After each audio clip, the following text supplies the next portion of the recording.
Juste milieu. Regarde ça tous les jours.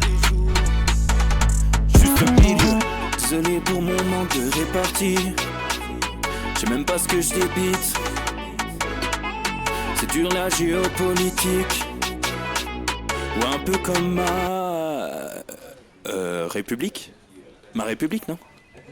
C'est dur la République quand même, non? Ouais? Non? Ah non, c'est mou, non? Ouais, les mecs se font chier, on dirait un peu. Ouais, c'est un peu mou. Enfin, ça dépend dans quel pays. Ouais. J'y connais pas grand chose, moi. Et c'est quoi une démocratie déjà?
Ça tourne en boucle comme BFM, t'existes plus comme REM. Tout est en grève comme RER, ça capte partout comme France Inter.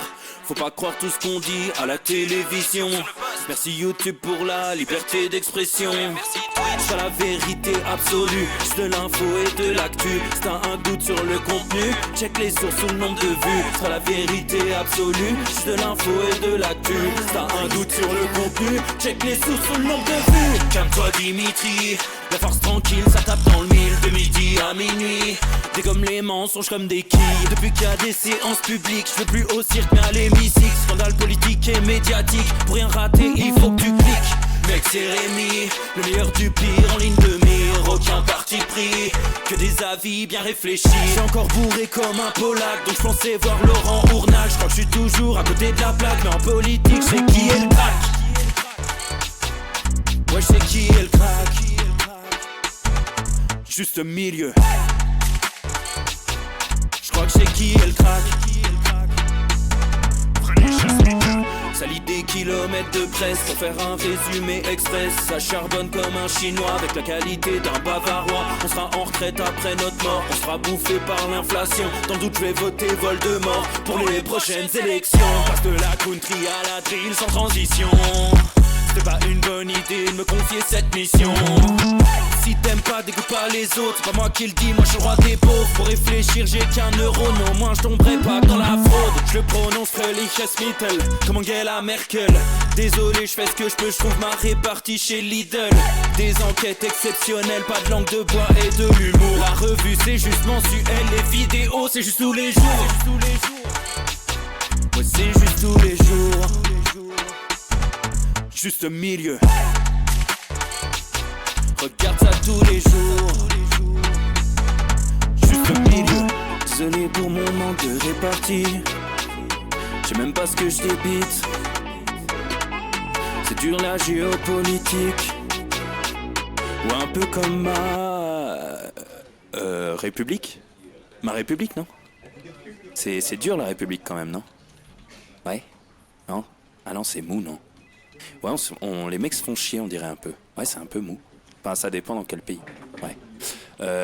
J'y connais pas grand chose, moi. Et c'est quoi une démocratie déjà?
Ça tourne en boucle comme BFM, t'existes plus comme REM. Tout est en grève comme RER, ça capte partout comme France Inter. Faut pas croire tout ce qu'on dit à la télévision. Merci YouTube pour la liberté d'expression. C'est la vérité absolue, c'est de l'info et de l'actu. Si t'as un doute sur le contenu, check les sources de vue. C'est la vérité absolue, c'est de l'info et de l'actu. Si t'as un doute sur le contenu, check les sources sur le nombre de vues. Calme-toi Dimitri, la force tranquille, ça tape dans le mille. De midi à minuit, dégomme les mensonges comme des quilles. Depuis qu'il y a des séances publiques, je veux plus au cirque mais à l'hémicycle. Scandale politique et médiatique, pour rien rater il faut que tu cliques. Mec c'est Rémi, le meilleur du pire en ligne de mire. Aucun parti pris, que des avis bien réfléchis. J'ai encore bourré comme un Polac, donc je pensais voir Laurent Ournal. Je crois que je suis toujours à côté de la plaque, mais en politique c'est qui est le crack. Ouais je sais qui est le crack. Juste milieu. Je crois que c'est qui est le crack. Ça lit des kilomètres de presse pour faire un résumé express. Ça charbonne comme un chinois avec la qualité d'un bavarois. On sera en retraite après notre mort, on sera bouffé par l'inflation. Dans le doute je vais voter Voldemort pour les prochaines élections. Passe de la country à la drill sans transition. C'était pas une bonne idée de me confier cette mission. Si t'aimes pas, dégoûte pas les autres. C'est pas moi qui le dis, moi je suis le roi des pauvres. Pour réfléchir j'ai qu'un euro, mais au moins je tomberai pas dans la fraude. Je le prononcerai les. Messieurs, dames, bien le bonjour les copains, 16h45, pétant, très heureux de vous retrouver les amis pour une nouvelle semaine de zinzin les copains, et puis doublement, triplement, quadruplement heureux de vous retrouver les amis après cette toute première date de Lausanne. Ce que vous voyez dans mes yeux, non, ce n'est pas de la kétamine, c'est du bonheur. C'est du bonheur, c'est de la fatigue. C'est de la fatigue, ouais, on a fêté. Ah ouais, on a fêté. Ouais, non, c'est... Non, on a fêté. C'est-à-dire quand tu quittes une soirée en disant petit-déj, c'est pas une bonne idée. C'est pas une bonne idée, mais c'est du bonheur. C'est du bonheur, donc voilà les amis, que du plaisir, je vais vous raconter, on va parler de ça. J'ai plein d'autres choses à vous dire, plein de petites séquences sorties dans nos médias ces derniers jours, que des dingueries. Donc vraiment, c'était... voilà, on va parler de tout ça, mais on va... Voilà, du bonheur, je vais vous raconter cette première date à Lausanne les amis. J'en profite, je regardais le chat, hein, vous croyez quoi? C'est pas allumé, mais je ziote derrière. Joyeux anniversaire à Monstel 5. Joyeux anniversaire à Monstel 5 fidèle. Parmi les fidèles, ça fait plaisir, voilà, ça te fait quel âge? J'ai vu que c'est 43, quelque chose comme ça, mais on s'en branle, je te le fais à 30, c'est gagné quand même. Donc voilà les amis, un énorme bisou aussi à mon Cune Dune 73, voilà, je lui ai serré la pince, on a pris la photo, voilà, tout le projet, tout le rêve de cette tournée, de ce spectacle, prend sens, parce que voilà, on rencontre les copains, j'ai mis un visage, puis il est grand en plus le con, ah il m'a fait passer pour un petit gros, alors que si j'étais pas à côté de moi, rien à voir. Non, vraiment, voilà. Je te fais un bisou, mon camarade. J'espère que tu as passé un bon moment. Voilà, c'est le plus important. Et mon Stealth 5 qui dit merci, mon Rémi d'amour. Voilà, putain. Ah, si on finit pas en partous tous ensemble, je sais pas à quoi sert ce projet. Non, les amis, c'est que de l'amour. C'est que du plaisir. Voilà, merci beaucoup, les copains. Donc, ce spectacle, alors je vous raconte un peu parce que putain, oh le bonheur. Aïe, aïe, aïe, aïe, aïe. Ah ouais, non mais attends. Ouais, mon Cune Dune en plus qui avait le bob magnifique, juste bistrot extraordinaire. Non mais un plaisir de fou. Je vous raconte. Alors, il y a mon Charles Max 331 qui dit c'était mon anniversaire samedi. Ben, bon anniversaire avec du recul, mon camarade. Voilà, avec grand plaisir mon frérot. Je réponds un peu à vos messages alors que j'oublie personne parce qu'il y a des petits subs qui sont en train de tomber, ça c'est chouette. Merci à Kuk 666 qui vient de subprime, 20e mois, merci camarade. Salut à Igerne14 qui est là, que j'embrasse, ça me fait plaisir de te voir. Statut 13 qui vient de sub 4e mois, merci beaucoup. Sélénis23 qui vient de subprime 23e mois, merci beaucoup. Soldona qui vient de subprime 19e mois également. Donc, les amis, quel bonheur, non mais quel bonheur. Vraiment, tout s'est passé comme dans un rêve. Alors, curieux rêve, mais vraiment un plaisir de fou. Gros stress. Là, j'ai expérimenté quand même ce que la notion de stress peut avoir d'assez élevé, mais un bonheur absolu. Alors, beaucoup de copains à Lausanne qui étaient là. Hein, il y avait un petit tiers de gens que je connaissais, donc ça, c'était chouette. Et puis, des nouveaux copains maintenant. On embrasse Jacqueline. Jacqueline qu'on embrasse, une spectatrice qui a été extraordinaire. Extraordinaire les amis, vous inquiétez pas, on a filmé l'instant zinzin, donc la fin du spectacle où on lit les journaux. Et on sortira, donc ce sera l'instant zinzin numéro 3. Il y en a un qui sort vendredi. Et ce sera dimanche prochain, donc le dimanche 19 mai sur YouTube. On vous mettra l'instant zinzin avec Jacqueline. Extraordinaire. Ah, vous allez voir, elle a été extraordinaire. On s'est fendu la gueule. Et c'était voilà, que du bonheur. Vraiment, j'espère que le spectacle s'est bien passé. Voilà, donc une Dune 73, qui était notre envoyé spécial sur place, qui était dans le secteur. Et c'est vrai que ça fait plaisir. Le fait de rencontrer, c'est tout le but du jeu, les amis. Alors, il y a le spectacle, il y a le fait de faire tout ça. On était avec l'équipe Juste Milieu, Edouard et Marie que j'embrasse. C'était génial, tout s'est super bien passé, mais vraiment comme sur des roulettes. Et il y a mon Geoffroy 90 qui est là aussi que j'embrasse, mon Geoffroy magnifique. Bah oui, il y avait 2 copains de Twitch. J'en ai croisé 2, non pas un, j'en ai eu 2. Et j'en ai un qui nous a imité Valérie Pécresse. J'en tremble encore. J'en tremble encore. Non, c'était un bonheur de fou. Et ça donne tout son sens, en fait, les amis. Je vous assure de voir comme ça des copains de Twitch, de se dire, en fait, on est vraiment des potes, finalement. Enfin, sincèrement, bon, il y a Twitch tous les soirs, ça bricole et tout. Mais honnêtement, le Juste Bistrot, tu l'installes dans une ville. Bon, essayons d'imaginer. Je veux dire, dans une ville où on habite tous.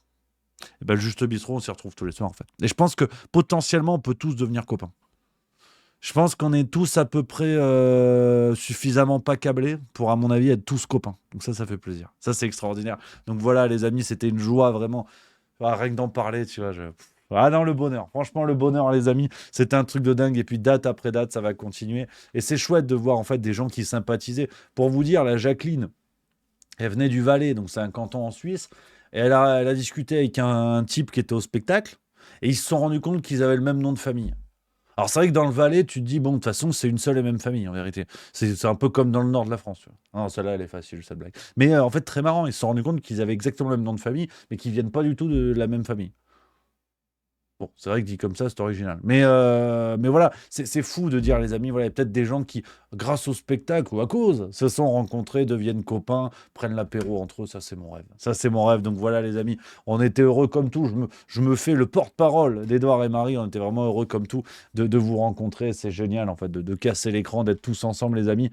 Donc maintenant, alors là, c'est Road to Beyoncé. Là, je vous donne rendez-vous maintenant à Dijon. Dijon, les copains, on y sera. Alors, pour 2 dates, on a le samedi. Samedi 11, on est complet. Là, c'est terminé. À dégager voie 12. S'il y en a qui se pointent devant la salle, vous ne rentrerez pas. Je ferai moi-même la sécurité. Donc, je vous dis, c'est foutu. Et par contre, ceux qui veulent venir dimanche. Et dimanche, il y a encore de la place. Dimanche, c'est les dernières places. Donc là, il faut se dépêcher. Dimanche, 19h au Darcy Comédie de Dijon. C'est à côté de la gare. En plus, c'est pratique. Je veux dire, même si vous venez pas d'à côté, tu prends la gare. Après, on prend un coup de rouge ensemble.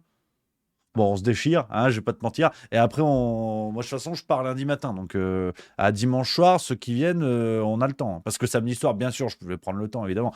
Mais je vais pas trop picoler. Attention. Non, par contre, dimanche, je n'aurai plus rien à cirer. Ah ouais, non, non, voilà. Non, mais voilà, dimanche, les amis, je compte sur vous. Je vous mets le lien de la billetterie si ça vous intéresse, les copains. Traînez pas trop parce qu'on est sur les dernières. On est sur les dernières places, je vous l'ai dit. Alors, on est diffusé, c'est de l'Internet, tout ça. C'est de l'Internet. Au moment où je vous parle, on est diffusé sur Twitter. Donc, je vais aussi mettre... Et Twitter et Facebook. Donc, je vais mettre le lien aussi sur Twitter. Tu vois, je travaille devant vous, en direct. Voilà, paf. Ça, tu le vois pas sur le site de l'Assemblée nationale. Ça, c'est sûr. Voilà, on est en direct également. Hop, tac. Et je vais mettre aussi sur Facebook. Comme ça, tout le monde est content. Hein, on se fait pas emmerder. Hein, on est entre nous. Merde. Ouais. Il n'y a pas beaucoup d'imitations dans le spectacle, mais c'est vrai que je devrais. Je devrais plus me faire confiance. J'ai un certain talent, j'ai du génie. Les gens l'ont dit, hein. Modestement, ils ont dit Rémi, mais moi, j'ai entendu meilleure soirée de ma vie. Moi, j'ai entendu désormais ma vie n'a plus de sens. Non, mais je dis ça, voilà, en toute modestie. Je, je démarre, hein, je démarre dans le métier. Donc voilà un petit peu les copains.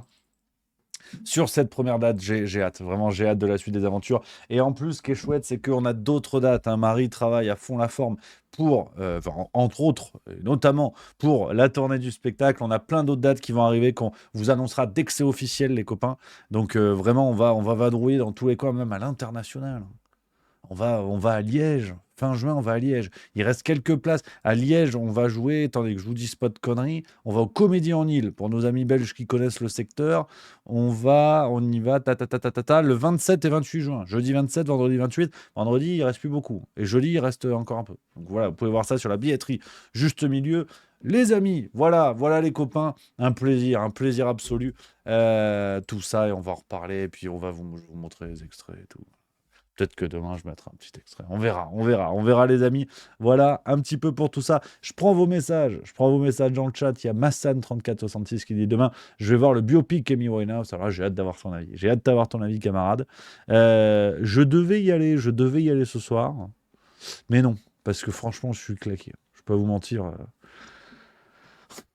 Demain, hier, j'ai fait une journée. Tu vois, déjà, ça commence pas là. Demain, hier. Hier, la journée, levé 13h, couché 21h. Voilà. Et toute la journée sur le canapé, à regarder le Stade Toulousain, qui a failli se faire surprendre contre Harlequins. Harlequins, c'est les Anglais, avec Marcus Smith. On peut pas le blairer, Marcus Smith. Immense pompe à vélo. Et bon, ça va, Toulouse a gagné, donc ça fait plaisir. Mais j'y retournerai cette semaine quand même, voir Back to Black, faut pas croire. Hein, attention. Mais je me méfie parce que j'espère qu'ils vont pas l'enlever mercredi de l'affiche. Parce que sinon, j'y vais demain, rien à foutre. Alors attends, Wynick 833 qui est en train de s'énerver, qui dit qu'est-ce qu'il dit? Je crois Rémi, même pas. Qu'est-ce que tu racontes? Qu'est-ce que tu racontes, les gars? Comment tu veux que je fasse? Je peux pas voir tout, je fais au mieux, mais je peux pas tout voir. Donc redis-moi le message avant de t'énerver. Voilà. Anarchy 08, tu veux battre le record de séances de cinéma vues de Camelot? Il y a un record de ça, je savais pas. C'est combien le record, tiens? C'est combien? Cécile D qui dit par contre on était là pour le match. Ouais, j'ai pas loupé. Enfin j'étais là. Je pense qu'intérieurement j'étais mort en vérité. Hein. Mais non j'étais là puis j'ai un peu vibré. À un moment donné j'ai fait. Oh. J'étais au max de. Ah vraiment j'ai tout donné. C'était costaud. C'était costaud. Il y a Déclic PC qui dit Yep Rémi, quand viens-tu sur le bassin d'Arcachon pour goûter le rhum cannelé? Alors écoute.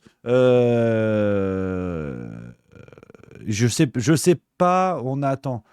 On en a peut-être une dans le secteur qui doit se débloquer, en tout cas pas trop loin Bordeaux, on en a parlé, on est sur les coups. Donc on va faire au mieux. Le record c'est plus de 200 et quelques. Ah ouais d'accord. Mais nous dit Mister Series 76, non, je savais pas. Ouais, je savais pas. Neonium 7 qui vient de sub 11e mois, merci les copains de Twitch, merci beaucoup.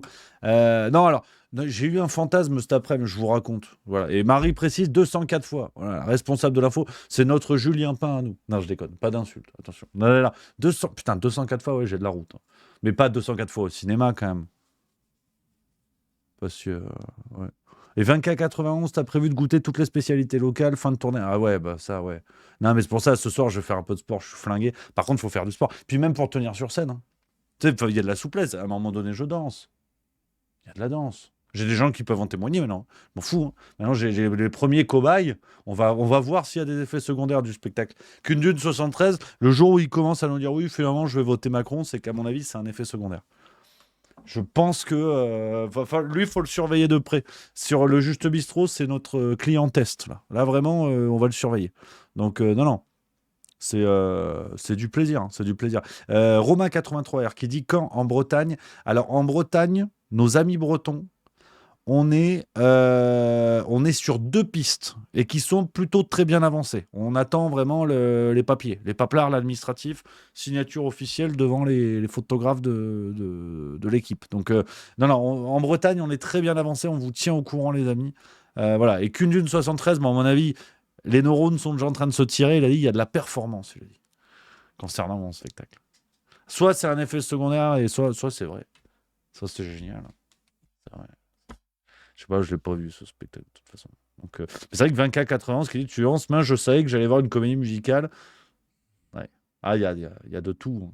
Hein. 2 doigts d'un striptease à un moment donné. Enfin, ça n'a aucun sens. Alexandrine 59 que Lille qui demande à Lille aussi ça va pas tarder.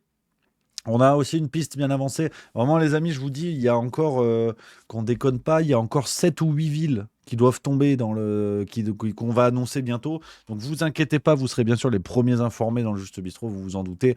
Les petits copains, les petits potes, voilà, on a envie de dire. Mais je vous avoue, après, on passe à autre chose, on passe à l'actualité. Je vous avoue que j'ai eu un fantasme cet après-midi. Alors, vous allez comprendre. Alors, non, pas me baigner dans une baignoire d'andouillette, mais j'ai eu, parce que bon, j'aime bien le parc en soi, et puis je me dis peut-être qu'il y a Philippe Devilliers qui regarde le Juste Bistrot. Peut-être qu'il a que ça à foutre, on ne sait pas. Non, mais voilà, arrêtez de juger, on n'en sait rien en vérité. Et J'ai regardé où on peut louer des salles au Puy du Fou. Ouais, ils ont des trucs de séminaire. Dans une salle de 500 places. Et je vais en vacances au Puy du Fou en août. Vous allez me voir venir. Et là, je me suis dit, tiens, est-ce qu'il n'y a pas moyen de joindre l'utile à l'agréable?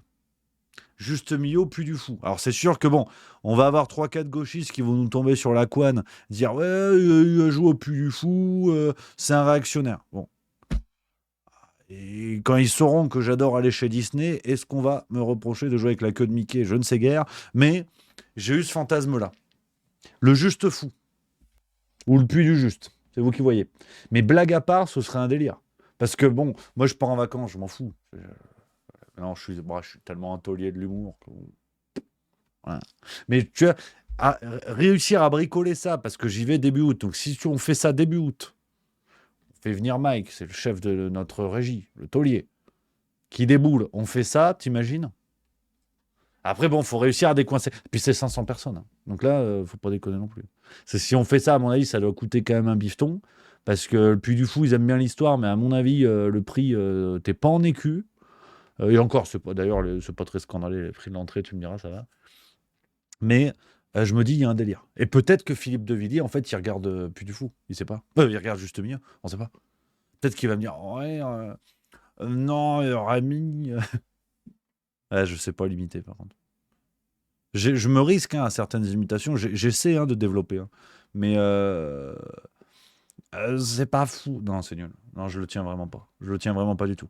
Et après, voilà, ça peut ouvrir le champ des possibles à des idées les plus ridicules.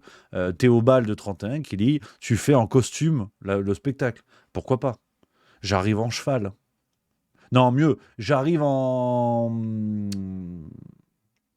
j'arrive pas à le faire, c'est terrible. J'arrive en... Pas la diligence, là, mais le truc dans les arènes, là, avec les Romains, là. Les bagnoles romaines de l'époque, quoi. Comment ça s'appelle? La course de char. J'arrive en char. Voilà. J'arrive en char. Ça peut être génial.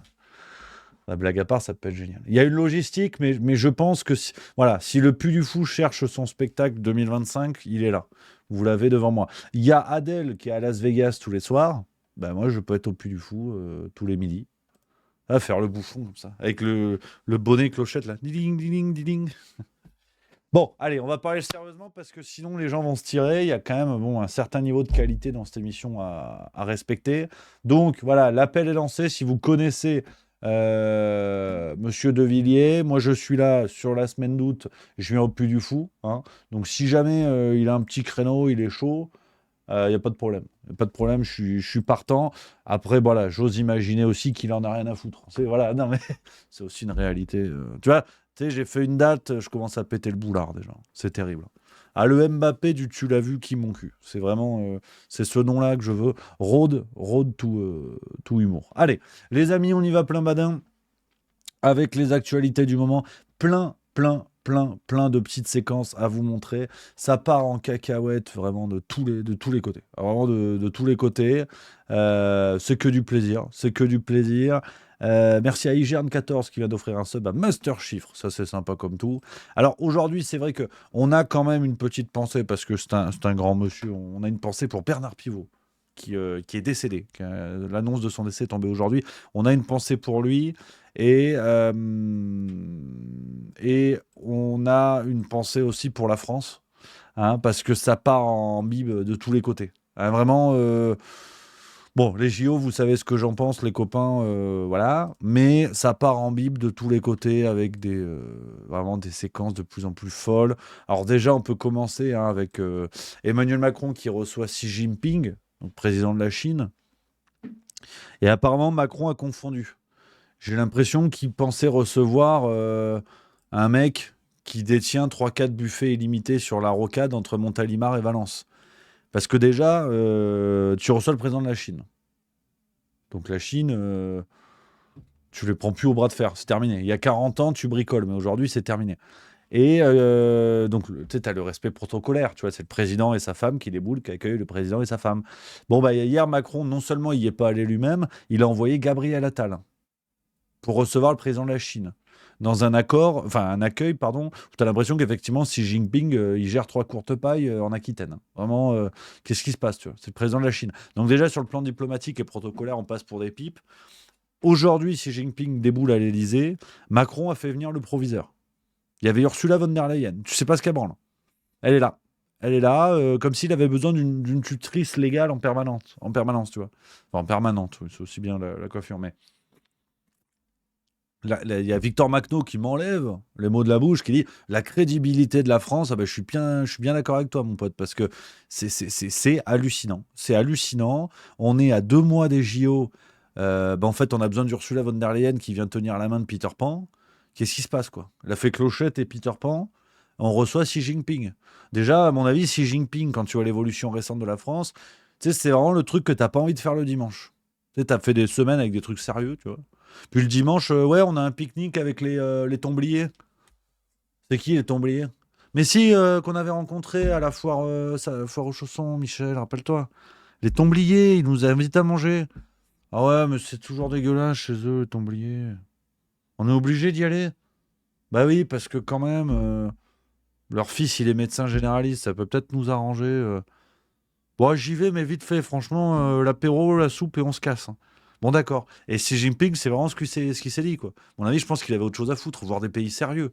Et donc là, déjà, il vient, il est accueilli bon, par le gagnant de la Star Academy, hein, plus ou moins, qui est Gabriel Attal.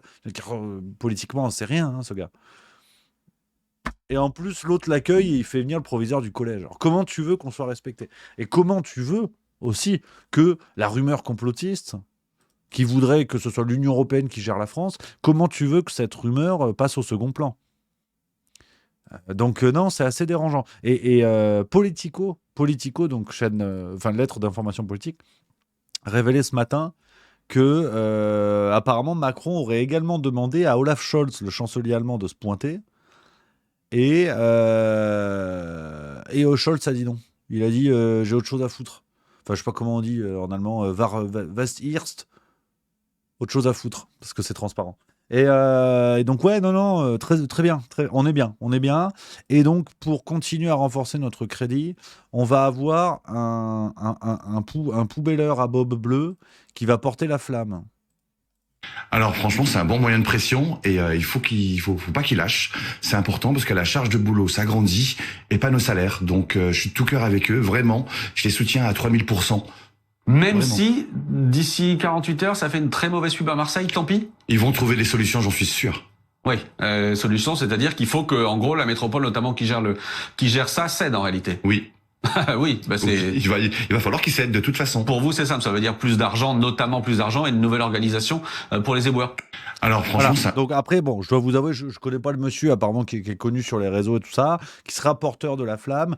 Mais si je vous le montre lui, c'est qu'à la limite, il a un côté sympatoche, puis respect pour la fonction. Et boueur, on respecte chez les tauliers parce que ça fait partie des métiers où tout le monde s'en cire, mais quand il s'arrête, c'est la merde.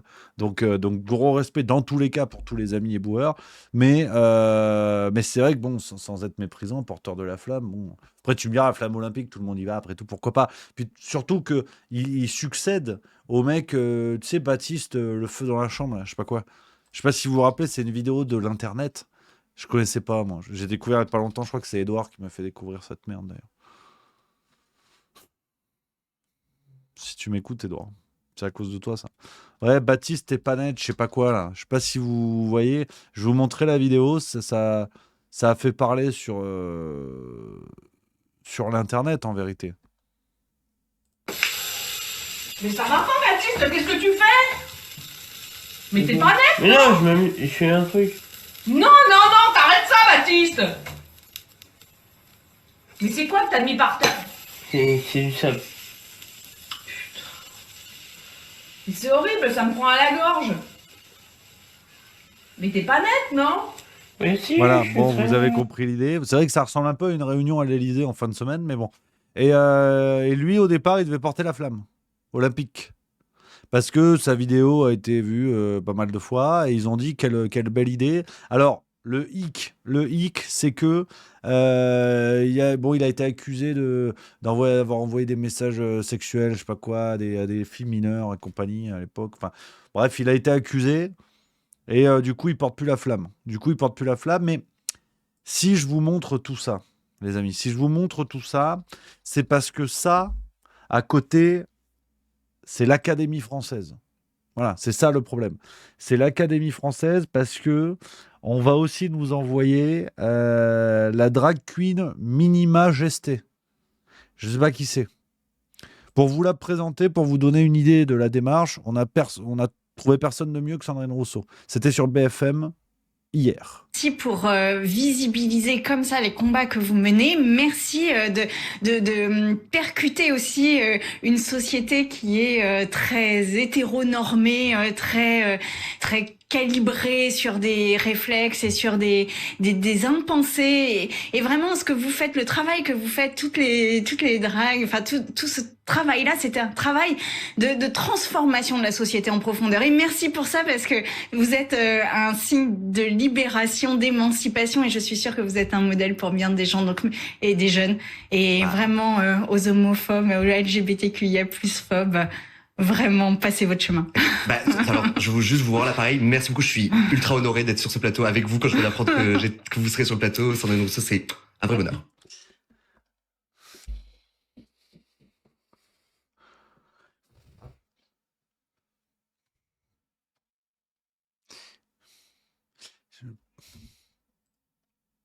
Je sais pas quoi vous dire parce que très égoïstement, moi c'est pas bon. Je veux dire, l'autre elle est déguisée en chouette, Sandrine Rousseau, bon, elle est complètement givrée. Maintenant on a compris. Enfin non d'ailleurs, on y viendra. On va réfléchir 3 minutes là-dessus. Mais ce qui m'emmerde, c'est que ça me nique mon spectacle cette affaire.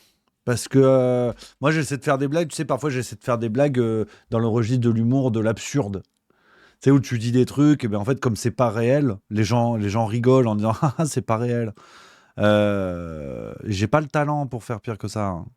Je vais pas y arriver en fait. Je vais pas y arriver à faire pire. C'est ce qui m'enquiquine un peu parce que là c'est tendu. Hein. Là c'est tendax quand même. Hein. Les drag queens porter la flamme olympique. Mais bon. Quand même, on va y aller plein gaz parce que au-delà des blagues, ça m'énerve.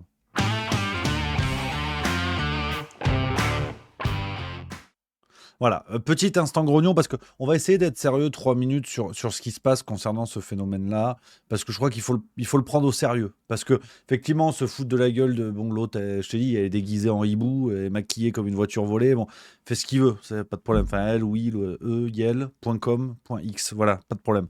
Mais j'aimerais quand même qu'on réfléchisse 3 minutes parce que vous connaissez le Juste Bistrot, ça s'envoie des canons, on fait des blagues sur les zizi, mais à un moment donné, on réfléchit. C'est ce qui fait notre grande différence. C'est ce qui fait notre force. Sandrine Rousseau, on le sait, là encore, c'est pas pour tirer sur l'ambulance. Il faut prendre sur cette déclaration-là ce que ça veut dire, presque indépendamment du contexte, indépendamment de Sandrine Rousseau elle-même. On est dans le naufrage de ce que Jean-Claude Michéa appelle la gauche post-mitterrandienne. On est dans le naufrage d'une gauche qui est devenue qui a tellement intégré ses contradictions qu'elle ne se rend pas compte qu'elle porte des discours qui s'autodétruisent. C'est-à-dire que Sandrine Rousseau, et plus largement, on va dire la gauche, les idéologies de gauche qui ont formé la NUPES, en gros, si vous voulez. Et surtout la France Insoumise, un peu moins les écolos, mais vous allez voir ce que je veux dire. C'est-à-dire que vous avez une gauche qui ne veut pas perdre son ancrage dans les quartiers. Donc, certains, excessivement souvent, vont dire c'est de l'islamo-gauchisme, ce qui veut, bon, en soi, rien dire. C'est un peu l'équivalent pour moi hein, du réactionnaire, du côté droite, extrême droite. C'est-à-dire qu'on met des mots valises pour décrédibiliser, mais au fond, on ne sait pas ce que ça veut dire. Et du côté de la gauche post-mitterrandienne, avec ces idéologies-là, on a la volonté d'être toujours dans cette espèce de tradition du sans-frontiérisme, hein, le mouvement No Border, où l'autre est forcément un allié, l'autre est forcément un cadeau, l'autre est forcément une chance. Et avec l'évolution du jeu vidéo et ce genre d'idéologie contemporaine, la tendance, là on va y aller par une grosse case, mais c'est beaucoup plus fin et plus complexe, mais le courant woke, si vous voulez. Courant woke, il faut s'éveiller, il faut être réveillé à tout ça. Donc on a la drag queen qui va porter la flamme. C'est encore une chance que le flambeau reste dans la main. Donc, ce qui est très intéressant à observer dans ce que fait Sandrine Rousseau, c'est qu'on est, bon, ça on l'a déjà dit, on le redit rapidement, on est dans un opportunisme électoral basique. C'est-à-dire, au départ, Sandrine Rousseau, elle est écolo. Donc son projet, c'est le compost. Son projet, c'est le CO2 et sauver les ours, en fait. Les ours blancs, les espèces en voie de disparition. D'ailleurs, ce qui envoie peut-être un message sur les drag queens. Mais bon, bref. Et ce qui est très intéressant à observer, c'est qu'on comprend, premier niveau, la supercherie du mouvement écolo. C'est-à-dire que là-dessus, ça n'est que mon avis, je prendrai vos messages, les amis, après pour papoter. Pour moi, l'écologie n'est pas un parti politique. C'est un enjeu dans lequel tout le monde doit aller. C'est-à-dire que, effectivement, on a tous intérêt à ce que notre environnement reste le plus vivable possible. La protection de notre environnement n'est pas l'apanage de certains bonhommes. Or, politiquement, on a des gens qui, au départ, ont milité par des actions, ont milité sur des choses concrètes. Donc je pense par exemple à José Bové, sur ce genre de démarche, des gens qui venaient eux-mêmes de la Terre, du monde de la Terre pour la plupart, ce qui s'était passé dans le Larzac et compagnie. Et tout ça a été complètement cannibalisé par des bourgeois qui pensaient qu'en mettant 2 ruches sur le toit de l'Opéra de Paris, on allait sauver l'Afrique. Et donc, on a des bourgeois qui ont complètement cannibalisé l'écologie, qui ont fait une OPA sauvage sur cette idée qui, normalement, doit tous nous réunir. Et il y a des gens qui sont arrivés, à un moment donné, on dit, ben voilà, l'écologie, déjà, c'est de gauche. Alors pourquoi ? À quelle heure celui d'extrême droite n'a pas le droit d'être de gauche ? N'a pas le droit de sauver À quelle heure celui d'extrême droite n'a pas le droit de sauver la planète, pour prendre ce qu'il y a de plus opposé sur l'échiquier ? Et ensuite, ça ne fait pas un programme. C'est tout le problème. C'est que ces bourgeois auto-proclamés écolos qui roulent en vélo dans Paris, enfin voilà, à partir du moment où ces gens-là ont dit c'est notre parti, on va le positionner à gauche, et l'écologie, c'est nous, très vite, ils ont dû se rendre à l'évidence que ça ne fait pas un parti politique. Ça ne fait pas un projet. Je veux dire, quand vous devez gérer le bilan économique d'un pays, l'écologie n'est pas la réponse. Sur la question des forces de l'ordre, vous n'allez pas mettre des matraques en bambou. Donc à un moment donné, l'écologie n'est pas un programme politique en soi. C'est un engagement, c'est une idée, c'est une volonté, ce sont des actes, mais ça n'est pas un programme politique. Là où, quand on entend la gauche, la droite, l'extrême gauche, l'extrême droite, on comprend à peu près où on est sur l'échiquier politique et ce que ça engendre sur tout le spectre de la politique. Les écolos, à part l'engagement écologique, c'est quoi en fait ? Donc, ces gens-là, ces bourgeois de gauche, un peu héritiers de Mitterrand, héritiers de mai 68, se sont sentis obligés d'aller se mettre du côté des causes les plus progressistes possibles. Et par la même occasion, tenter de faire croire que être écolo, c'était être dans le progrès. Alors qu'il y a quand même quelque chose de très paradoxal de vouloir protéger la planète, de protéger l'existant, au motif de c'était mieux avant. Quand l'homme n'était pas là, la planète n'était pas polluée. Donc qui sont les écolos sinon des réactionnaires verts ? C'est très intéressant, parce que quand vous dites ça dans un autre domaine, quand vous dites la France c'était mieux avant, on vous dit vous êtes réactionnaire, vous êtes conservateur. Les écolos qui veulent conserver la planète en l'état, ou en tout cas revenir à un état où tout allait bien, si c'est pas du conservatisme, je sais pas vraiment ce que c'est. Donc c'est très intéressant d'observer qu'il y a eu plein de renversements où on trahit en fait les électeurs et on trahit les idées. Et ensuite, donc dans cette volonté d'aller vers les idées les plus progressistes, on a essayé de faire croire qu'être écolo, c'était être dans le progrès, alors que je pense pas en vérité. Mais là encore, ça n'est que mon avis. Et donc, les écolos se sont dit, les écolos d'aujourd'hui, qu'on soit bien d'accord, le but de la manœuvre, c'est d'aller vers les idées les plus progressistes possibles, rendre l'écologie cool pour prendre le vote des jeunes. Donc aujourd'hui, on est sur le courant woke. Ce que je vous disais, la grosse tendance, après LGBT, vous l'affinez comme vous voulez, mais vous voyez à peu près tout ce qu'on peut se dire, enfin tout ce qu'on imagine par rapport à ça. Et donc Sandrine Rousseau, elle est écolo, féministe, tendance woke, et elle va soutenir les drag queens. Là encore, je crois on a posé un petit peu les bases, en tout cas, là encore, d'après mes yeux, d'après ma tête, de l'évolution du mouvement écolo. Et donc, si on continue à tirer un petit peu le fil de la pelote, on voit que on a une féministe, parce qu'à la limite, on va parler de Sandrine Rousseau seulement, je ne vais pas entraîner tous les autres écolos avec, il y a plein de nuances, il y a plein de gens qui font très bien leur taf, donc ça, c'est très bien. Sandrine Rousseau, ce qui est très intéressant, c'est que c'est une personne qui vous dit « Je suis féministe », donc le néo-féminisme, dans ce qu'il a de plus caricatural par moments, nécessaire par d'autres moments, il faut le dire aussi, risible par d'autres moments aussi. Sandrine Rousseau est féministe et soutient le mouvement drag queen. Là encore, à mon avis, il faut opérer peut-être une légère scission chronologique, c'est-à-dire que le mouvement drag queen, mouvement drag d'il y a 30-40 ans, n'est peut-être pas la même chose que celui d'aujourd'hui. Il faut se mettre dans le contexte d'apparition, des ruptures que ça a proposées. C'était pas, sauf erreur, on n'était pas dans un seul contexte d'autoproclamation de soi et de faire en sorte que la volonté se plie à nos exigences. Le courant drague, initialement, on sait qu'il y a cette notion comment dire, de rupture, de venir choquer, secouer un petit peu la société avec l'aspect déguisement qui est assumé. Or, aujourd'hui, la confusion des identités, dans la mesure où le sexe n'existe pas, et avec l'arrivée du genre, la drag queen n'est plus, ou la drag queen n'est plus seulement l'artiste en rupture. Il y a un côté très artistique au début qui est vraiment passionnant et intéressant à étudier d'ailleurs. Aujourd'hui, on est dans le discours de la confusion des identités. Donc c'est déjà plus la même chose. Et si on continue un petit peu, ce que je trouve intéressant, c'est si on se met à un niveau de réflexion qui est celui de Sandrine Rousseau dans les dingueries qu'elle peut nous sortir, et d'ailleurs pas seulement, on peut pousser un petit peu, hein. Qu'est-ce que la drag queen, sinon la victoire du patriarcat? Parce qu'il y a quand même beaucoup de drag queens qui sont des hommes qui se déguisent en femmes, en tout cas qui reprennent les codes de la féminité, des codes complètement exacerbés. Vous avez vu le maquillage, c'est complètement dingue. C'est très intéressant de voir que les drag queens ont quitté les cabarets, ont quitté la démarche artistique pour aller vers une démarche politique qui est soutenue par des féministes. Et on continue à tirer parce que là, il faut poser quand même une frontière, hein. Les drag queens ne sont pas non plus les transsexuels, hein, qu'on soit bien d'accord. Peut-être qu'un jour on nous l'expliquera, mais aujourd'hui, il y a quand même cette frontière qui existe encore. Il est très intéressant de voir des néo-féministes à l'image de Sandrine Rousseau, soit de ne pas se rendre compte, soit d'être confronté à des contradictions terribles, comme on disait tout à l'heure, que le courant transgenre est l'ennemi numéro 1 du féminisme. La grande majorité des gens, des transgenres, sont des hommes qui deviennent des femmes. Alors, après, on tombe dans ce que nous dit Dany Robert Dufour, qui est une contradiction en soi. Le mouvement woke, le mouvement trans vous explique que le sexe n'existe pas, mais ils ont besoin de l'enlever, ce sexe, notamment dans le cas d'un pénis, en tout cas qu'il y ait une opération chirurgicale. Ils ont besoin de changer ce sexe pour devenir ce qu'ils ressentent.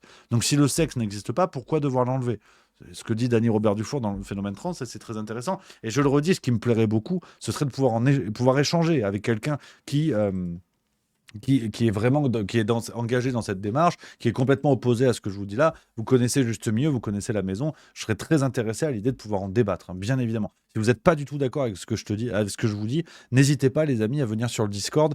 Vous connaissez la maison, j'adore ça, et c'est chouette. Ce serait même très très bien si on arrivait à faire ça. Donc, ce que je trouve fou, et je me mets dans les pas, hein, de quelqu'un comme Marie-Jo Bonnet, féministe historique, hein, qui croit dans la créatrice du MLF, sauf erreur, et qui explique ça aujourd'hui, qui explique, mais attention, le courant transsexuel, alors qu'on est autour de 80%, hein, dans les démarches trans, des hommes vers les femmes, et 20% femmes vers hommes, sur les chiffres qui circulent à droite à gauche. Mais quand une société explique à des individus que en tant que femme, le plus simple pour vous, pour avoir votre place dans la société, le plus simple est de devenir un homme. Mais je veux dire, à côté, l'écriture non inclusive, c'est Pierre et Vacances à côté, hein. Donc je trouve ça assez dingue, je trouve ça assez fou vraiment, ce qui se passe aujourd'hui. Et Sandrine Rousseau qui nous rabâche son féminisme à longueur d'interview, qui en vient à s'extasier devant ce genre de démarche très confuse, parce que comme on l'a dit, le courant drag queen dans son aspect artistique, je trouve ça passionnant, je trouve ça vraiment chouette. Il y a une logique de rupture, il y a quelque chose qui vient secouer la société de l'époque. Mais aujourd'hui, qu'est-ce que ça veut dire ? Qu'est-ce que ça veut dire, cette espèce de confusion des identités revendiquées, sous prétexte d'un aspect artistique quand même assez moyenasse, qui va, là, on a quelqu'un qui va porter la flamme. Enfin, j'ai vraiment du mal, les amis, à comprendre un petit peu tout ça, voir ce qui se passe, mais en tout cas, affaire à suivre, les amis, sur ça. N'hésitez pas, les amis, hein, je prends vos messages dans le chat. Je suis vraiment très intéressé à savoir ce que vous en pensez. Si vous n'êtes pas du tout d'accord, n'hésitez pas. Dites-moi, on peut se retrouver, hein, sur le Discord pour papoter. Voilà, on est entre nous, on est en famille. Voilà. Banzai du Lot 46 qui dit, ou Banzai du Lot, je ne sais pas si c'est Lot ou Lot, qui dit Dora Muto et Marguerite Stern, co-autrices de Transmania chez Berkoff aujourd'hui. Oui, c'est le livre, hein, qui fait beaucoup parler, effectivement, que j'ai pas lu encore. Je dois vous avouer, je l'ai pas encore lu. Je finis un pavé, la grande dissimulation. Après, je lis un bouquin sur le panafricanisme. Je vais faire une interview bientôt. Et après, je pense que ce sera peut-être celui-là. On va voir. Parce que j'ai lu celui de Danny Robert Dufour il n'y a pas longtemps. Je pense que c'est pas très très loin. Donc voilà. Phil, entre autres, qui dit contact Moufette, Rémi. Alors, qui est Moufette? C'est sur YouTube? Je connais pas du tout. C'est sur un réseau social? C'est quoi? N'hésitez pas à me dire. Ah oui, replay de Moufette. D'accord. C'est Twitch chez YouTube? Parce que là, j'ai une chaîne replay de Moufette, là, je suis sur YouTube. Ah, et elle est sur Twitch, sinon. C'est ça? Ta, ta, ta, ta, ta, ta.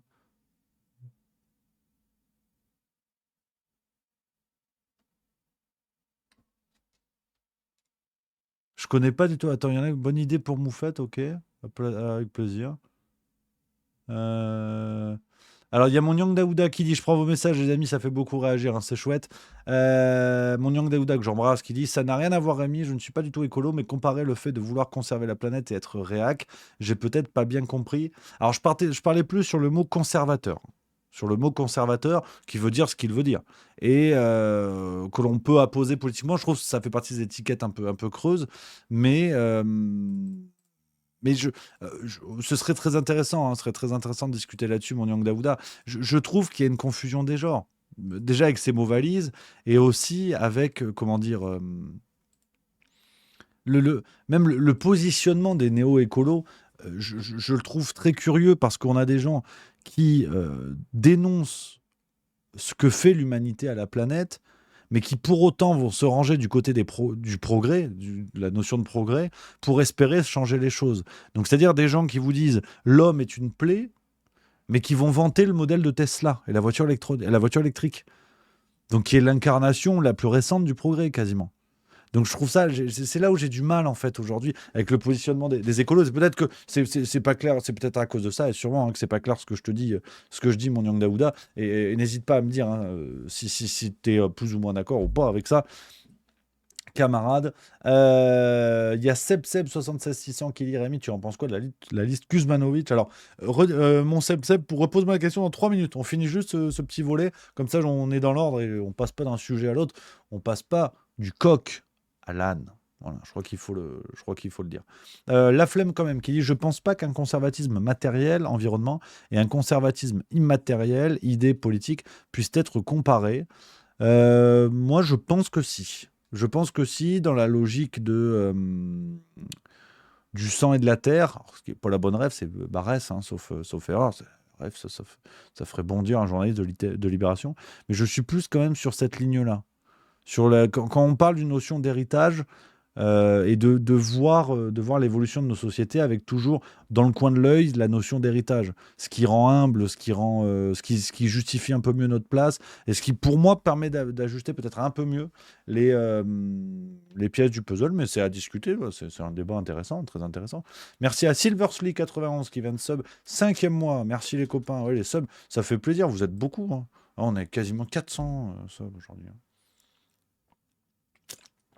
Ça fait plaisir. Khalidia qui dit: est-ce qu'on pourrait essayer d'être juste milieu dans le féminisme ou les sujets qui touchent au LGBT? J'aimerais que soient invités à prendre la parole les personnes concernées. Morgan Noam pourrait être un très bon interlocuteur pour n'en citer qu'un. Le thème du jour, c'est les drag queens, donc ce serait bien de trouver des interlocuteurs. Pareil, alors je connais pas Morgan Noam, c'est sur YouTube, sur Twitch. N'hésitez pas à me dire, avec grand plaisir. Faut que je découvre, hein. Faut que je découvre, je vais regarder avec joie. Alors, par contre, non, et pas par contre, point. Voilà, je vais découvrir Morgan Noam avec plaisir. Je me permets juste de rebondir, cher Khalidia, sur ton argument. Je suis pas certain. Enfin, j'ai toujours du mal, alors sans d'ailleurs. Sans explication très concrète, hein, c'est pas une invalidation de l'argument, hein. C'est sur Instagram, Morgane. Merci Khalidia. L'argument de seules les personnes concernées peuvent en parler, je suis pas certain. Je suis pas certain parce que je trouve, en tout cas dans son utilisation médiatique, je trouve que c'est un argument qui est malhonnête, qui est employé de manière malhonnête et qui est refusé par moment. Rappelez-vous, par exemple, si on va jusqu'au bout, alors vous allez me dire ça n'a rien à voir, mais on est sur la forme, hein, on est sur l'argument médiatique. Quand on me dit sur l'aspect drag queen, sur la question LGBT, la question woke, sur le féminisme, quand on dit seules les personnes concernées doivent pouvoir parler, pourquoi pas? Mais pourquoi refuse-t-on la parole à Patrick Jardin, dont la fille est morte dans les attentats du Bataclan? Et certains médias nous avaient expliqué, ah ouais, mais ce monsieur, c'est pas pareil parce qu'il est sous le coup de l'émotion. Donc en fait, tout le monde, alors bien évidemment, rappelons-le, voilà, tout le monde doit parler, évidemment, doit avoir son avis. Tous les avis doivent être respectés. C'est peut-être ça qui me semble plus important. Après, le côté que seules les personnes concernées doivent parler, je trouve ça assez inquiétant en vérité. Parce que les personnes concernées sont nécessairement des personnes qui sont d'accord entre elles, la plupart du temps, pas aller trop vite non plus. Mais... Et Khalidia qui dit d'accord avec toi, mais aussi les personnes concernées car on ne les entend pas. Oui, alors, effectivement, là par contre, je te rejoins, il y a plein de débats où on n'entend pas les personnes concernées. Par contre, je trouve que nos médias, en tout cas, sont souvent de mauvaise foi quand il s'agit d'invalider la parole de personnes certes concernées, mais que l'on va présenter sous le coup de l'émotion, sous le coup de machin, sous le coup de bidule. Voilà, de manière générale et même intellectuellement, je vois pas en quoi, comment dire? Bien sûr que la parole de personnes concernées a un poids considérable, évidemment, mais je trouve qu'une société qui ne s'en remettrait qu'à la voix, qu'à la parole des personnes concernées, je trouverais ça peut-être inquiétant. Tout comme l'inverse d'ailleurs, qu'on soit bien d'accord. Tac, tac, les deux, voilà. Stealth5 qui dit juste le truc des LGBT, c'est qu'on en parle plus que leur représentation. Genre, je pense que 1% de la population est LGBT, mais on parle beaucoup plus de ces personnes. Alors, là, qu'on soit bien d'accord, les amis, je suis assez d'accord avec Stealth5. Alors là encore, hein, c'est un propos qui ne regarde que moi. Je suis d'accord, et d'ailleurs, bon, c'était une tribune dans Libération que je vous avais lue il y a 2-3 semaines, hein, d'une personne qui répondait à la volonté politique des Républicains d'encadrer les changements de genre, les changements de sexe et compagnie. Et le mec disait, de toute façon, les Républicains font un coup politique parce que, en termes de statistiques, ça représente très peu de gens. Alors, moi, je suis d'accord avec cet argument. C'est un activiste LGBT qui le dit lui-même. C'est un journaliste, en tout cas, militant pour la cause LGBT. Je suis complètement d'accord avec ça. Ça représente très peu de gens. Mais dans ce cas-là, il faut aller au bout du questionnement. Quels que soient nos avis, quelles que soient nos opinions. Hein. Il faut aller au bout du questionnement et accepter le côté propagandiste de la démarche. Parce qu'aujourd'hui, quand on voit par exemple à l'Eurovision aussi, il va y avoir une histoire de drag queen à la TV française. J'ai vu passer ça sur le spot hier. Donc on a celle qui va porter, alors celle ou celui, je sais pas comment vous dire, qui va porter la flamme. Et attendez, il y a une histoire à l'Eurovision. Je crois que c'est pour le commentaire ou je sais plus quoi. Ouais, voilà. La drag queen Nikki Doll commentera les demi-finales. Voilà. C'est nous dit le Parisien. Donc, voilà, chacun vit ce qu'il veut, il n'y a absolument aucun problème. Moi, je suis très content et c'est bien. Mais je trouve qu'il y a aujourd'hui une forme de propagande. L'écho médiatique est assez hallucinant. Et voilà, oui, et c'est là-dessus que je voulais finir, les amis, avant de passer à autre chose. N'oublie pas ta question, mon Seb.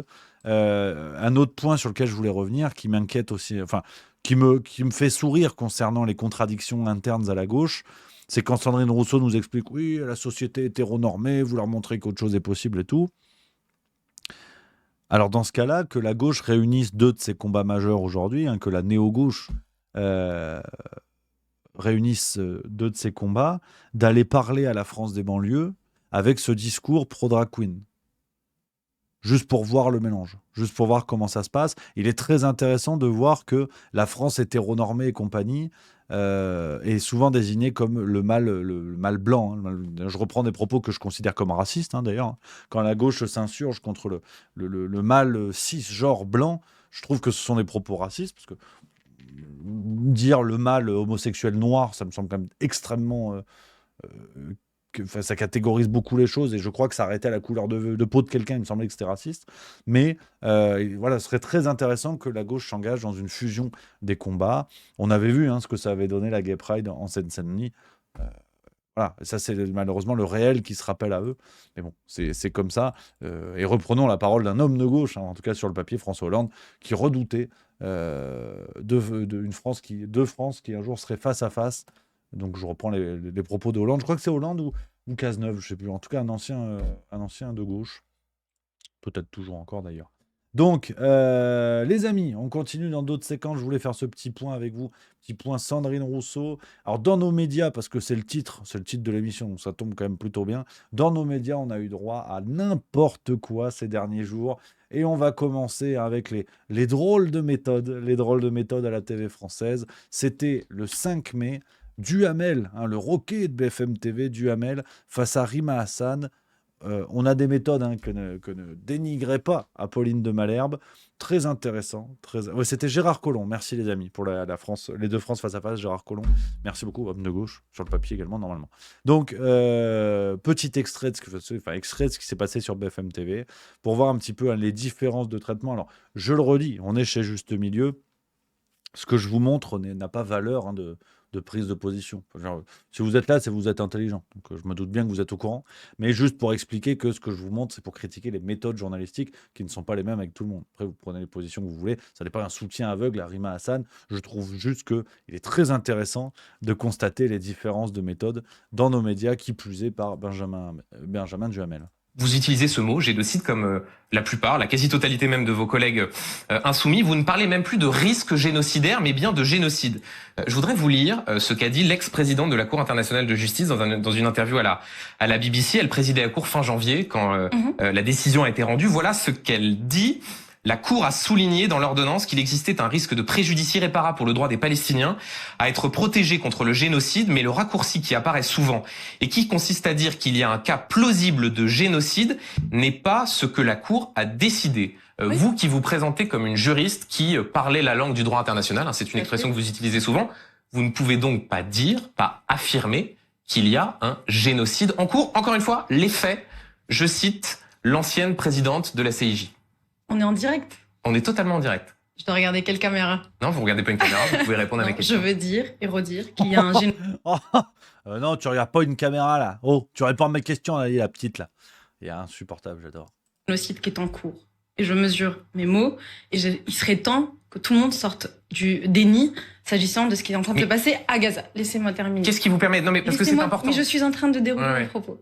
Est-ce que vous avez lu le dernier rapport de Francisca Albanese, qui est la rapporteure spéciale des Nations Unies, Anatomie d'un génocide? Je l'ai lu et je sais que vous le citez régulièrement, Rima Hassan, mais simplement, comme vous dites que vous êtes juriste, je vous demande... Mais attendez... Attendez, si vous permettez. Qui a l'autorité juridique à l'échelle internationale pour statuer? La Cour internationale de justice? Les experts. Alors, je vais revenir sur la décision de la Cour internationale de justice. Les experts. Donc, vous avez un panel d'experts s'agissant de cette question. Donc, il y a effectivement des rapporteurs spéciaux des Nations Unies. Vous avez la Fédération internationale des droits de l'homme. Vous pouvez considérer que c'est une coalition. Mais Rima Hassan, je lis ces témoignages comme vous, mais ça ne vaut pas la décision d'une juridiction internationale. Mais pourquoi précisément ce qu'elle dit, et elle a sûrement raison. Maintenant, nous avons le droit, si vous voulez, de se fier aussi à un consensus aujourd'hui qu'il y a dans la voix des experts. Je termine juste là-dessus. C'est ce que vous pensez, c'est pas une réalité juridique. C'est extrêmement important, je termine là-dessus. Donc, je vous ai cité le rapport de Francisca Albanese, qui est la rapporteure spéciale des Nations Unies, Anatomie d'un génocide. Vous avez également une communication qui a été faite par la Fédération internationale des droits de l'homme, qui réunit quand même plusieurs acteurs et qui ont communiqué sur le fait que ce qui était en cours aujourd'hui à Gaza, c'est un génocide. Vous avez une procédure qui est engagée devant la Cour pénale internationale par 600 avocats internationaux et experts. Pour inculper Benjamin Netanyahou. Non, sur le génocide par destruction du groupe social. Rima Hassan. Non, c'est extrêmement important. Rima Hassan, est-ce que je peux vous poser juste une question? J'arrive à l'ordonnance de la Cour internationale de justice. Ce que dit cette ordonnance, effectivement, c'est pas une décision sur le fond. Vous avez raison d'être précis. C'est pas une décision sur le fond. C'est une ordonnance. C'est une ordonnance qui a demandé à Israël de prendre produire des mesures conservatoires pour empêcher le génocide. Mais si vous voulez, quand on est à cette étape-là, c'est-à-dire que la Cour reconnaît quoi?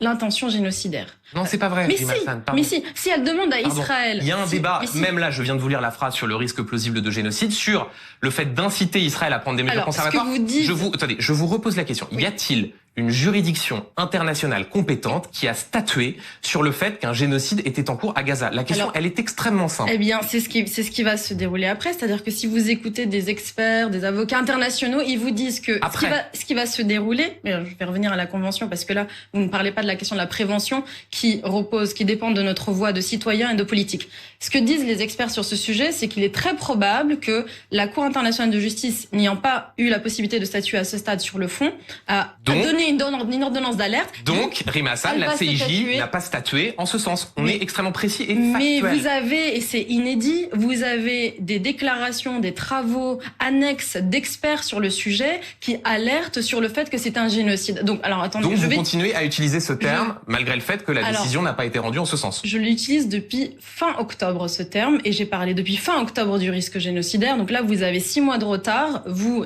et d'autres J'ai pas de collègues retard, et je pense que journalistes. ceux qui nous regardent Si. pourront juger. Et Et je j'aimerais... termine sur Ouais. un point. Cette Rapidement, parce que j'aimerais qu'on oui, continue cette sur ce convention, c'est terme. une convention sur la prévention du génocide. C'est-à-dire que notre rôle de citoyen et de politique, c'est de s'assurer que dès lors qu'il y a un début d'acte génocidaire, de Oui. déclaration d'intention génocidaire, nous devons le dénoncer et non pas attendre que le massacre ait lieu et le génocide ait lieu pour regarder comme des spectateurs et venir le qualifier. Vous le dites, vous avez toute Effectivement. liberté de le dire Merci. sur ce plateau, mais mon point est que la juridiction internationale n'a pas statué en ce sens. Pas encore. Toujours sur ce mot, Pas encore. mais elle ne l'a pas fait. Donc. Mais tous les juristes internationaux et les avocats Mais internationaux vous la disent Cour que c'est l'État compétente qui ne va l'a pas suivre. fait. Toujours Mais sur vous ce voulez mot qu'on génocide. regarde impuissance qui est en train de se dérouler, il y a 30 du 000 tout. morts. Je Vous voulez parle qu'on regarde droit international. Mais Rima Hassan, voilà, toujours la sur ce... différence entre vous et moi, c'est que effectivement, moi, je refuse de regarder ce massacre en étant impuissante et je dénonce ce dont il peut relever en droit international, c'est-à-dire un génocide. Je crois que la séquence parle d'elle-même, hein, les amis. Il y a pas beaucoup plus à dire. Je le redis, on est sur juste milieu. C'est pas un refus de mettre les pieds dans le plat, mais surtout sur ce genre de sujet, il faut être très précis. Je vous montre pas ça comme une prise de position concernant Rima Hassan, mais c'est juste pour observer et dénoncer ces méthodes journalistiques. On est vraiment dans ce que le journalisme peut faire de pire à partir du moment où il ne se présente même plus comme journalisme. Là, on est dans un débat. Benjamin Duhamel avait déjà été dans un débat face à Bardella. Pour vous dire, voilà, je cite Bardella comme Rima Hassan. Donc, c'est dire à quel point le contexte presque ne m'importe pas, même si sur cette séquence, on est sur un sujet autrement plus grave. Mais regardez, contre le débat Valérie Hayé, ailleurs, je trouve ça plus carré, Valérie Ayer, Jordan Bardella, à un moment donné, même physiquement, en fait, il est face à Bardella et il vient un peu en secours de l'autre pompe à vélo et il pose des questions, mais sur un ton qui n'est plus celui d'un animateur de débat. Je ne parle même pas d'un journaliste, je parle d'un animateur de débat, qui est normalement un passe-plat en vérité. C'est d'ailleurs pour ça qu'ils en ont le physique pour la plupart, et le charisme, mais c'est normalement ça. Et donc c'est assez sidérant de voir que ces méthodes continuent, avec tout ce qu'on peut faire de pire dans le journalisme, finir les phrases de quelqu'un et les compléter, couper la parole sans cesse d'ailleurs, et reprocher à son interlocuteur de couper la parole, c'est hallucinant. Et c'est vraiment ça que je veux vous montrer, les amis. Après, de toute façon, vous connaissez mon point de vue. Pour moi, ce qui se passe est un génocide. Là, on parle de... regardez, d'ailleurs, les bombardements à Rafah ont commencé, donc de toute façon... C'est quand même assez clair, de masser des gens à un endroit et bombarder, vous appelez ça comme vous voulez. Après, vous avez l'idéologie que vous voulez. Chacun défend ce qu'il veut. C'est toujours pas la même chose. Mais ce que je trouve intéressant, c'est de voir ça. C'est-à-dire que nos médias, finalement, se positionnent sur un débat syntaxique où on en vient à dire oui, mais attendez, l'intention, oui, mais là, il y a des avocats, oui, mais là, eux, ils ont dit oui, eux, ils ont dit peut-être, eux, on attend leur décision. C'est ce qu'il explique à un moment donné. Donc, c'est-à-dire, c'est quoi, en fait, il y a 30 000 morts, 35 000 morts aujourd'hui, on se rapproche des 40 000, et on attend en fait une décision pour savoir si on peut appliquer un mot ou pas. Mais ça ne rendra pas les morts plus graves, ça ne les rendra pas plus ou moins graves. Ce qui est quand même certain, c'est que sur les enfants qui sont morts, je ne crois pas qu'il y en ait beaucoup qui soient des guerriers du Hamas, quoi. Ça, on est à peu près certain, tu vois. Donc c'est hallucinant de voir ça. De voir ce qui se passe médiatiquement concernant la situation. Après, que l'on considère le mot de génocide ou pas, la réalité, elle est là. Les morts sont morts, de toute façon. Donc je trouve ça hallucinant que nos médias se focalisent là-dessus et en mettent plein la gueule à Rima Hassan, que ce soit elle ou d'autres. Alors, il se trouve qu'effectivement, il y a que du côté de la France Insoumise qu'on en est à pointer du doigt ce qui se passe sur la situation Israël-Palestine. Ce qui m'inquiète énormément concernant tous les autres partis. Des communistes à LREM, en passant au RN, à qui vous voulez, qu'on soit bien d'accord. Dans les gros partis médiatiques. Sur les autres, bien sûr, les Florian Philippot, les Kuzmanovic, les Asselineau, pointent du doigt aussi, qu'on soit bien d'accord. Mais je trouve ça terrible. Je trouve ça vraiment terrible. Donc voilà ce qu'on peut voir dans nos médias, les amis, à l'heure d'ailleurs où Alain Finkielkraut nous explique que le mot de génocide lui-même serait anti-juif. Alors, c'était sur BFM hier. Je vous passe la séquence parce que je dois vous avouer que j'ai pas tout compris. Bah, c'est con, mon lancement était bien, putain. Ah, j'avais tout bien fait, là. En tout cas, à gagner la France, le wokisme est un crétinisme qui touche malheureusement les futures élites des deux côtés vous dites que c'est aujourd'hui de l'Atlantique. Vraiment à un niveau maximal dans l'université. Il faut souligner également sa dimension anti-juive, parce que tous ces jeunes gens dont le cœur bat nous expliquent qu'il faut dénoncer le génocide à Gaza. Israël génocidaire. C'est une absurdité. Mais il n'y a pas eu en tant que tel, Alain Finkielkraut, de slogan antisémite prononcé par des étudiants de génocide de Sciences Po. est en lui-même anti-juif, parce que ça ne veut rien dire. Ça veut dire d'abord que ces jeunes gens pleins de bons sentiments et de bonne volonté n'ont jamais vu Shoah, de Klansman, n'ont jamais ouvert, si c'est un homme, ou les naufragés, les rescapés de Primo Levi. Ils n'ont pas lu, bien sûr, n'ont jamais entendu parler des 40 jours du Moussadag de Franz Werfel sur les génocides des Arméniens, sinon ils ne pourraient pas s'exprimer ainsi. Il s'agit par ce terme de déloger les Juifs de leur piédestal victimaire. À Columbia, il y a eu, avant d'ailleurs, même le 7 octobre, une réunion d'étudiants autour du thème « L'Holocauste n'est pas exceptionnel ». Voilà. Non seulement l'Holocauste n'est pas exceptionnel, mais ce sont les Juifs qui font subir maintenant un Holocauste aux Palestiniens. Sur cette...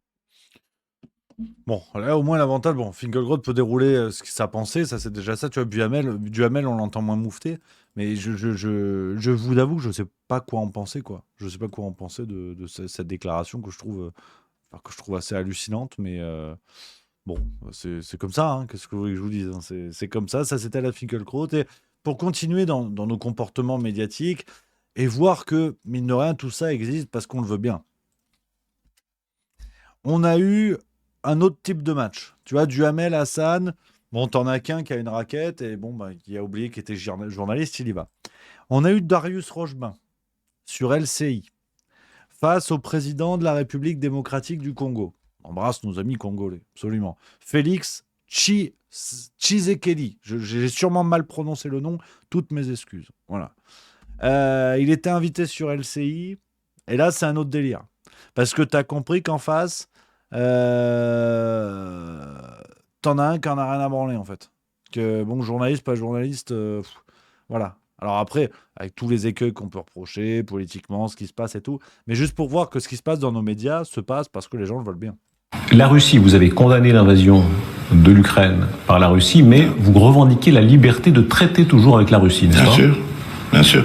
Aujourd'hui en France, on a condamné Israël pour certains de ses actes à Gaza.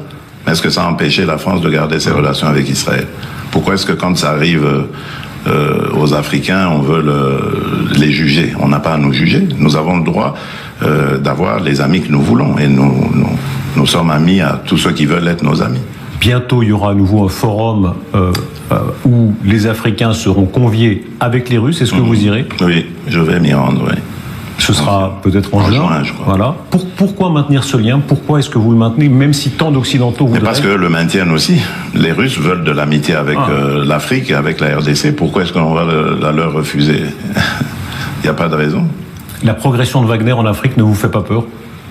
En tout cas, en République démocratique du Congo, Wagner n'est pas là. Pourquoi est-ce que j'aurais peur pour les autres pays ? En tout cas, je n'ai pas vu de massacre ni de pillage de la part de chez vous, de Wagner chez moi, donc je n'ai pas à avoir peur. Le Rwanda est plus un épouvantail pour la RDC que Wagner. Qui ramassera le plus la mise en Afrique entre la Chine, la Russie, les islamistes ? Ça, c'est une bonne question. Les islamistes, d'abord, ils sont pas désirés. La Chine et la Russie, eux, ce sont des partenaires et qui viennent par la grande porte. Donc je pense que c'est eux qui rafleront plus la mise. Voilà. Le fait que ce soit au détriment des démocraties ne vous gêne pas ? Que ce soit des régimes autoritaires ? C'est quoi la démocratie ? Alors il y a une différence. Quand on vit dans une démocratie ou dans une dictature, je vous assure qu'il y a une grande différence. C'est vrai que, permettez-moi d'inverser un peu les rôles, c'est quoi la démocratie ? Je me suis rendu en Chine au mois de mai dernier, de l'année passée, Et donc, j'ai vu des Chinois à qui j'ai parlé en aparté, qui m'ont dit qu'ils étaient heureux de vivre dans leur pays et dans le système dans lequel ils sont. Qui suis-je pour aller juger ce système et dire qu'il n'est pas démocratique? C'est malheureux, ils sont déportés, arrêtés, torturés. Voilà, voyez-vous ça? Non, je ne sais pas, sincèrement. Oui, Tiananmen, mais c'est une manifestation comme toute autre. Il y en a eu ici. N'y a-t-il pas eu de manifestations à Paris qui ont causé des morts? N'y en a-t-il pas eu? Vous croyez vraiment qu'on a enterré les gens comme à Tiananmen au bord des routes et de cette façon-là qu'on écrase Moi, vous avez des preuves de tout ça. C'est grave ce que vous dites. Est-ce que ça montre? Moi, je n'ai aucun élément pour dire ce que vous dites. Pourtant, j'ai longtemps vécu en Belgique. J'étais en Belgique à ce moment-là. Je n'ai pas vu ça. Donc moi, je n'ai pas parlé de ces choses-là. Je vous ai dit. Moi, je me méfie aujourd'hui des médias parce que on peut faire dire tout ce qu'on veut aux médias tant qu'on a les moyens. Donc, moi, je regarde les choses avec mes yeux, pas avec les yeux des autres. Évidemment, on pensera que c'est un irrespect des victimes, parce que ce sont quand même des crimes très graves qui ont été commis. J'ai pas de preuve qu'il y a des... Vous êtes libre de penser, c'est votre liberté à vous, mais évidemment, vu d'Occident, on se dit que le Sud global est en train de faire reculer la démocratie. Mais non, pas du tout. Mais je vais vous dire aussi une chose, puisqu'on est en train de parler de valeurs. Aujourd'hui, les crimes en République démocratique du Congo sont documentés, avérés. Et le responsable ou un des responsables est connu, c'est le Rwanda. Aucune sanction. Zéro. Mais vous venez me parler d'une situation qui a eu lieu en Chine, à l'époque où d'ailleurs la Chine était fermée au monde. Et toujours maintenant. Où, non, vous avez parlé de Tiananmen. À l'époque où la Chine était fermée au monde, où aucun journaliste occidental, ou s'il y en avait la liberté de filmer tout ce que vous dites, vous affirmez ce que vous voulez affirmer.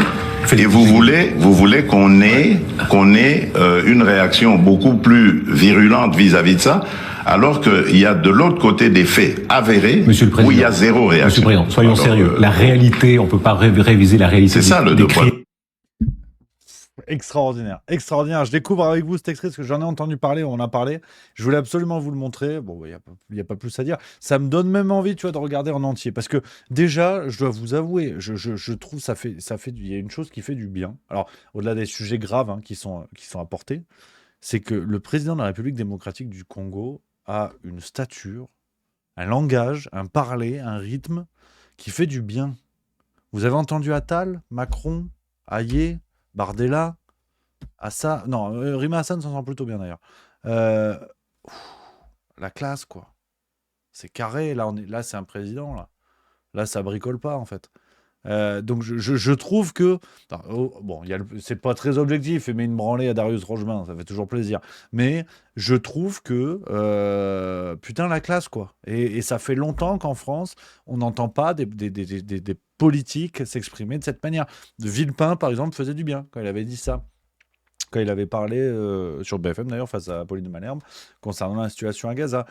On voit toute la différence, quoi. Quand vous entendez comme ça des politiciens de cette stature, politiciens ou politiciennes évidemment, cette stature qui te mettent des tannés, mais vous l'imaginez, ce monsieur en débat face à Macron, mais ça dure 4 minutes. Ça dure 4 minutes. C'est les All Blacks contre l'EHPAD de Mont-de-Marsan. Je veux dire, c'est David Douillet contre Stephen Hawking. Tu t'en sors pas en vérité. Je trouve ça fait du bien. Voilà.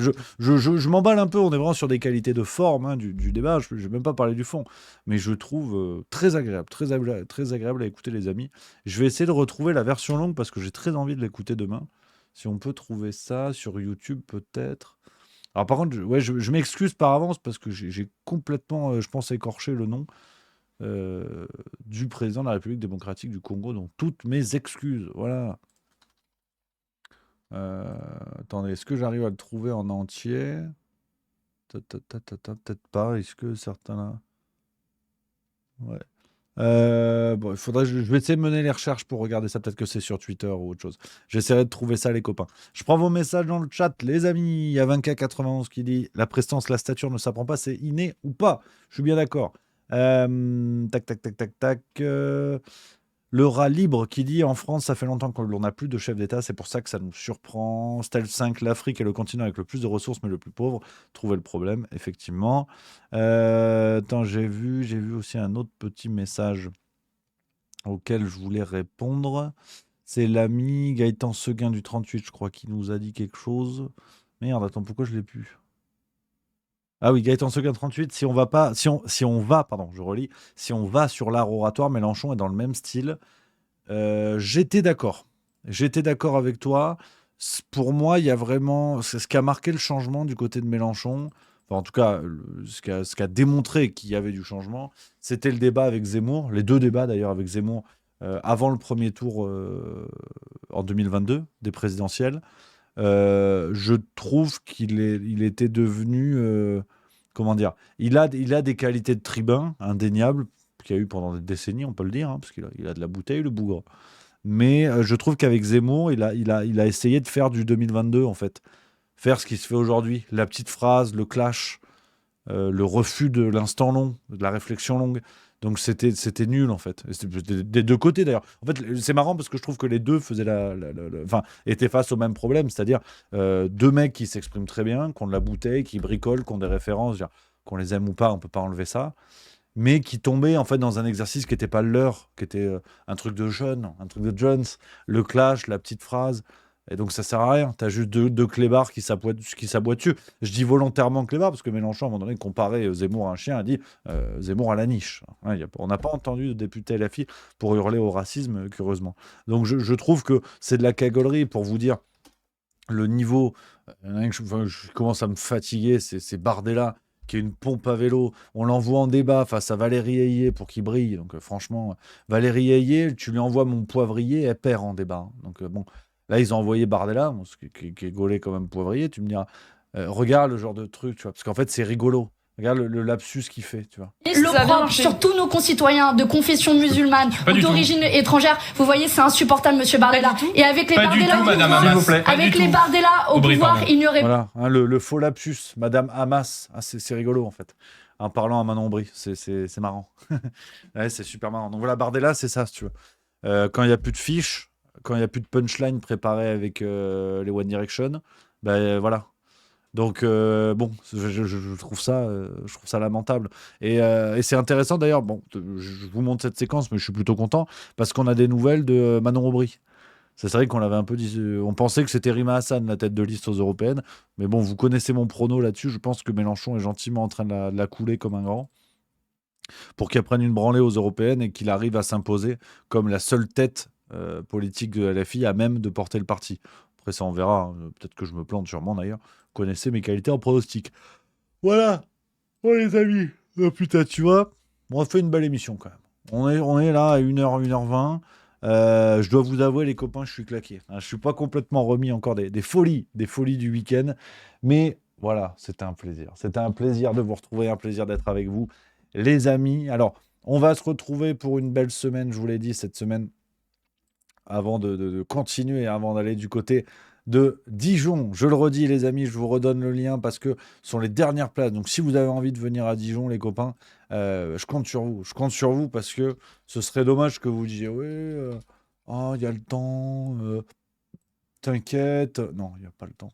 La France a besoin de rire. Et bon, on va essayer de se démerder, hein. On va faire ce qu'on peut. Donc, je vous remets le lien, les amis.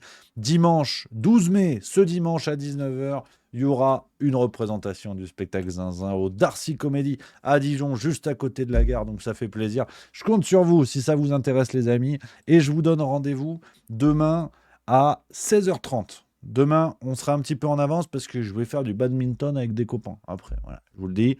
Vous n'en avez sûrement rien à carrer, mais je vous le dis quand même. Donc voilà les amis, rendez-vous à 16h30 pour le Juste Bistrot, épisode 322. Mercredi, farce tranquille. Et vendredi, une vidéo surprise rien que pour vous, instant dans un numéro 2. Voilà les amis, je vous embrasse. Merci d'avoir été là. Et notez, hein, cette semaine, il n'y aura pas de Juste Bistrot jeudi et vendredi. Jeudi, c'est férié. Et c'est férié même en Suisse. Et vendredi, je pose mon après-midi. Voilà, je vais vadrouiller, me promener un petit peu avant les 2 dates, samedi et dimanche à Dijon. Voilà les amis. Merci d'avoir été là. Prenez soin de vous. Passez une excellente soirée. Demain, rendez-vous 16h30 Juste Bistrot. Je vous embrasse. Vive la rigolade. Vive la France.